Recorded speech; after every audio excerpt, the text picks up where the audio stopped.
कहानी की शुरुआत में हम सुनसान सड़क पर एक गाड़ी को देखते हैं। यह गाड़ी बहुत ही बुरी हालत में होती है, जिसके चारों तरफ शीशे की जगह किसी खतरे से बचने के लिए मजबूत जाली लगाई गई होती है। ये देखकर हमें पता चलता है कि इस इलाके में जरूर कुछ ऐसा है जो बहुत ही ज्यादा खतरनाक है। और तभी यह गाड़ी एक गैस स्टेशन पर जाकर रुकती है, जिसमें से एक आदमी बंदूक हाथ में लेकर बाहर निकलता है। इस आदमी का नाम थॉमस है। थॉमस सबसे पहले गैस स्टेशन के पास वाले घर के अंदर जाता है और अंदर वो घर का हर एक कोना चेक करता है कि कहीं कोई खतरा तो नहीं, लेकिन अंदर उसे कोई भी खतरा महसूस नहीं होता। पर जैसे ही वो घर से बाहर निकलता है, तभी पास रखा फ्रिज जोर से हिलने लगता है और उसमें से अजीब सी आवाजें निकलने लगती हैं। यह देखकर थॉमस घबरा जाता है और जब थॉमस उस फ्रिज को खोलकर देखता है तो अंदर उसे एक ज़ॉम्बी दिखाई देता है। यह देखकर थॉमस जल्दी से एक रॉड उठाकर उस फ्रिज को अच्छी तरह से लॉक कर देता है, जिसके बाद उस फ्रिज में से और भी तेज आवाजें आने लगती हैं। अब यहाँ थॉमस एक चेन से उस फ्रिज को अपनी गाड़ी के साथ अटैच कर देता है।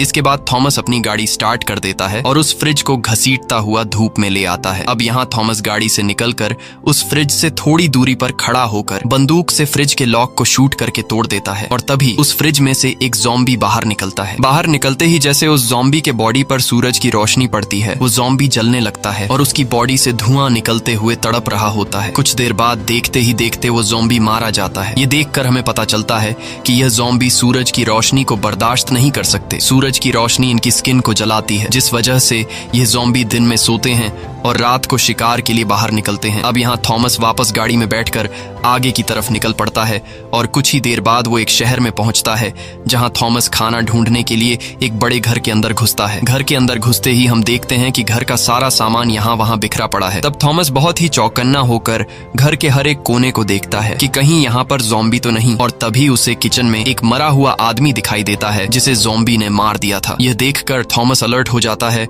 और जैसे ही वो कुछ और आगे बढ़ता है, तभी उसे सामने एक दूसरा मरा हुआ आदमी दिखाई देता है। अब थॉमस जब इस आदमी के करीब जाता है, तभी उसे सामने दरवाजे पर एक आदमी खड़ा हुआ दिखाई देता है, जो बिल्कुल भी हिलडुल नहीं रहा था और एक ही जगह पर खड़ा हुआ था। यह देखकर थॉमस उसे बात करने लगता है, लेकिन वह आदमी कोई भी जवाब नहीं देता। जवाब न मिलने पर थॉमस उस पर गोली चलाने लगता है, पर गोली लगने के बावजूद वो आदमी जरा सा भी नहीं हिलता। ये देखकर थॉमस कंफ्यूज हो जाता है और उस आदमी के करीब जाने लगता है, लेकिन जैसे ही थॉमस उसके करीब पहुंचकर पर्दा हटाता है तो उससे पता चलता है कि यह एक औरत है जिसने खुद को फांसी लगा ली है। अब इससे पहले कि थॉमस समझ पाता कि यह उसके लिए बिछाया गया एक जाल है, तभी पीछे से एक ज़ॉम्बी आकर थॉमस पर अटैक कर देता है, लेकिन थॉमस जैसे तैसे करके खुद को बचाते हुए उस ज़ॉम्बी को नीचे गिरा देता है और उसे शूट करके मार डालता है। गोली की आवाज सुनकर वहां पर और भी कई सारे ज़ॉम्बी थॉमस की तरफ दौड़कर आने लगते हैं। अब यहाँ थॉमस